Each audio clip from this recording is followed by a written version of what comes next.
thing's for certain. Nothing's going to change about the way Chris Barnes approaches this. From now on, this is him and the lane. What a start. First blood then to Barnes. Absolutely locked and loaded right into that 1-3 pocket. Fantastic concentration on the look of Barnes as that ball rips into the pins and takes all 10 away. A little bit lazy on the 7-pin, but that counts. Already he's thinking. He says he chats away to himself about the decisions that he's thinking about making. The lane condition will change. The players will have to make adjustments. And that's nice. The messenger working well for Belmonte as he takes out the 10-pin. And that's that margin for error that Belmonte creates with the revs that he puts on the ball. Absolutely, Simon, yes. The higher the revs, when the ball hits that pocket, he creates such pin action. And as you saw, that was the headpin that came flying across, took the 10-pin away, and we call that the messenger. So we're all square after one frame. Well, Barnes was laughing. He says most of the time he'll watch his opponent bowl, but he cannot watch Palermo or Belmonte when he's bowling against them, because he said it just messes him up too much, watching the way they throw the ball.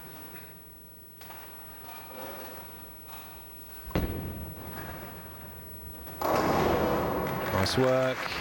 It got away from him a touch, didn't it? And he's happy they all went down. He's very happy, because not only is that a double, this was a pretty light headpin hit. The rotation was down, only 417, but this is a light headpin hit. Hits them thin, makes them spin, and gets away with it. I'll accept that any time, he says. Well, he's an extremely modest man, is Chris Barnes. I'm sure some of it's for show, but he's convinced that he's going to have trouble against Belmonte. And with Belmonte in that sort of form, he might just do it. 4 strikes to get us underway in our opening semi-final. This game is red hot already. Absolutely, the unique two-handed style of Jason Belmonte. Absolute devastation. Strike it says on the wall, and strike it says on the score sheet. 2 in a row. Well, the thing that's always very noticeable for me, Cass, is the way the ball fizzes on the back end of this lane for both players, and you hear it chatter across the boards. It's biting so hard. Yeah, when the ball gets in that last third of the lane, in the dry area, that's where the bite and the friction comes in. Just like that. Down they go for a turkey. Barnes is up for this one. Belmonte better be up for it as well. Well, you can only suggest that the winner of this game is going to have to hit probably 250 average, because both bowlers are capable of striking at will. And 8, possibly 9 in a row. Who knows? But we will enjoy it in the next 45 minutes or so.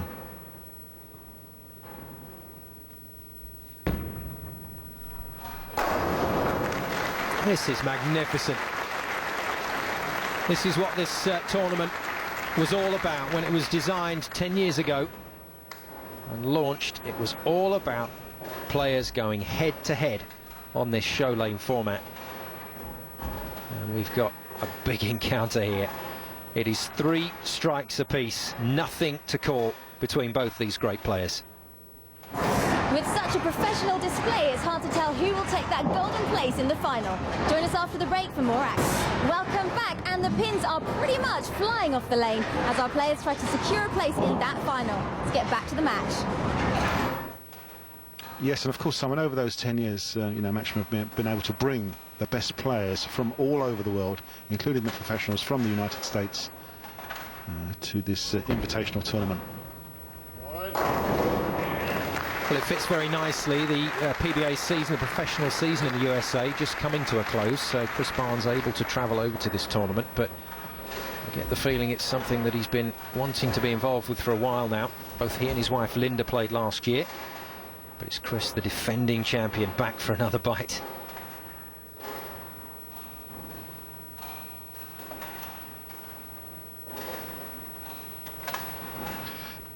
Both these players are playing pretty much the same area of the lane, and I mean the 1-3 pocket. I mean, that's the strike pocket. Jason just a little bit faster with his ball speed, but apart from that, it's pretty similar stuff and very similar reactions. Look at this, right in the pocket there. Those pins stand no chance. You just don't want these strike runs to come to an end, but a word of caution The TV lights are on. The balls are actually trailing oil down the lane from the oil pattern, and that means there's a change in condition on the lane. Now that can happen quite quickly, and it can happen at any time, and these players are going to have to read it, cope with it, and keep making the pocket. Oh, fantastic. Well, our stats man Andy Penny just quite rightly saying we're getting stats fed through all the time to the booth, and Andy's saying both on exactly the same line, these players, so they are going to be ripping a great groove through that oil at the moment. I guess, Cass, in the end, that may work to their favour if they both keep hitting these lines. Well, it may favour one or the other. The situation is that who's going to be the first to, if necessary, make the adjustment, change line, change setup. If something goes wrong, they'll be looking for it. But at the moment, five strikes in a row each. Oh, we're at the halfway stage and it's still all level. Halfway there in the first game to a double maximum. Fastest ball that's been bowled in this tournament so far from Jason Belmonte. He is steaming now. Now what he needs to make sure of is he doesn't need to rev it up anymore. He doesn't need to do anything different at the moment. He needs to stay in the zone. Looks like he's having a bit of trouble staying cool down there under these television lights. And the pace is absolutely red hot. But this guy looks as cool as ever, doesn't he? Defending champion. One more? Why not? Right again, Cass. Cheating a bit, really, though, when Barnes is in this sort of form. Yeah, early prediction that was for a strike. He looks so locked in. The man from the PBA Tour in the United States. Well, I can tell you, the thought that Chris Barnes won't be letting into his head is anything to do with victory here. He's all about the next shot. He's all about the condition of the lane. For Belmonte, the last thing he wants to think is, I could beat Chris Barnes here. He's got to keep throwing the same way. And he's got to keep nailing the strikes. What a show for the crowd here in Barnsley. It's 6 for 6. 12 strikes in a row. Not a 300 game, but just 6 each. What a way to start. And Simon, I can tell you'll get a bit excited about this as well, sitting here in the booth. Oh, this is amazing. Well, Belmonte even more accurate than Barnes. He's made no adjustment at all. Those shots laying down right on top of each other, and you can barely see any difference between them. Well, the nice thing is, of course, they end up in the same place, don't they, between the 1 and the 3 pin for the right-hander. And it's just a matter of who's going to keep carrying all 10 pins. You've seen some of those quarter pins stand up on occasion. Let's hope not this shot. Oh, fantastic. It's the carry contest of carry contests at the moment. Strike after strike as these guys just rip the lane up.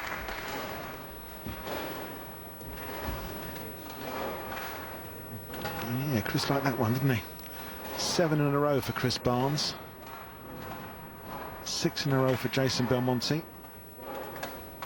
Well, you've got to love what you're seeing so far. Belmonte in exalted company, but has stepped up to the plate. Got a hook. Oh, he gets it.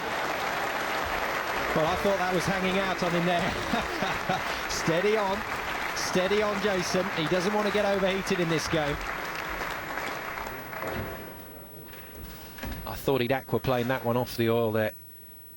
But it hooked back in nicely for him, made the pocket, got the mix. And we are still heading for the classic of all time in this World 10-pin Masters. Well, we knew this match was going to be good. But Cass, we didn't know it was going to be this good. I know what you're thinking. You're thinking about a perfect tie, aren't you? Just keep Bernie White on his toes.